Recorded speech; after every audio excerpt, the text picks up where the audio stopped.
अट नहीं रही है, यह शीर्षक हमें परिलक्षित हो रहा है और निराला जी की प्रकृति चित्रण की कविता है ये। और इसमें निराला जी ने फागुन मास की मस्ती और शोभा का मनमोहक वर्णन किया है। कवि फागुन की सर्वव्यापक सुंदरता को अनेक संदर्भों में देखता है।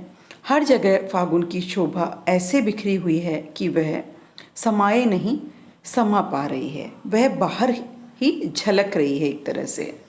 तो फागुन मास की निराली शोभा को देखिए इस कविता में कितना सुंदरता से प्रदर्शित किया गया है। अट नहीं रही है आभा फागुन की तन सट नहीं रही है। अट नहीं रही है आभा फागुन की तन सट नहीं रही है। कहीं सांस लेते हो पर घर घर भर देते हो। उड़ने को नभ में तुम पर कर देते हो। आँख हटाता हूँ तो हट नहीं रही है। पत्तों से लदी डाल कहीं हरी कहीं लाल, कहीं पड़ी है उर्मे मंद गंध पुष्पमाल। पाट पाट शोभा श्री पट नहीं रही है, अट नहीं रही है। तो कवि फागुन मास की मादकता का ही वर्णन कर रहा है और कह रहा है कि फागुन मास का सौंदर्य इतना अधिक है कि उसकी शोभा समा नहीं पा रही है। अट नहीं रही है मतलब समाना, प्रविष्ट होना, कि जो फागुन की सुंदरता है वो समा नहीं पा रही है। उसकी सुंदरता का वर्णन करते हुए यही कह रहे हैं कि वो समा नहीं पा रही है और उसका सौंदर्य इतना अधिक है कि शोभा प्रकृति के साथ मानव के शरीर पर भी दृष्टिगोचर हो रही है।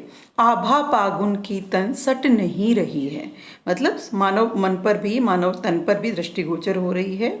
परिणाम क्या हो रहा है देखिए, कहीं सांस लेते हो घर घर भर देते हो। परिणाम स्वरूप मानव चेहरों पर खुशी जो है वो छलक उठी है। कवि क्या कह रहे हैं कि कहीं सुगंधित हवा का झोंका उठता है तो ऐसा लगता है कि तुम खुलकर श्वास ले रहे हो। घर घर भर देते हो, इससे ऐसा प्रतीत हो रहा है जैसे कि तुम खुलकर श्वास ले रहे हो और इसमें घर घर महक उठता है। उड़ने को नभ में तुम पर कर देते हो।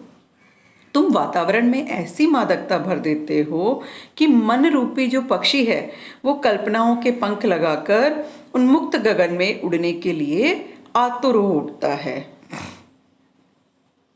आँख हटाता हूँ तो हट नहीं रही है।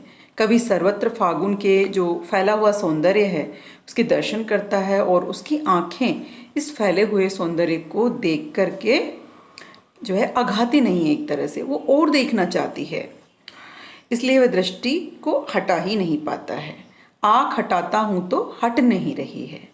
पत्तों से लदी डाल कहीं हरी कहीं लाल, कहीं पड़ी है उर्मे मंद गंध पुष्पमाल, कि पेड़ पौधों की डालियां हरे हरे पत्तों से लद गई है। वे कहीं अपनी हरितिमा तो कहीं लालिमा झलकती हुई सी प्रतीत होती है और कहीं वृक्षों के गले में मंद मंद सुगंध वाले फूलों की माला पड़ी। मतलब कहने का यह है कि वसंत का जो ये वातावरण है वो अत्यंत मादक है।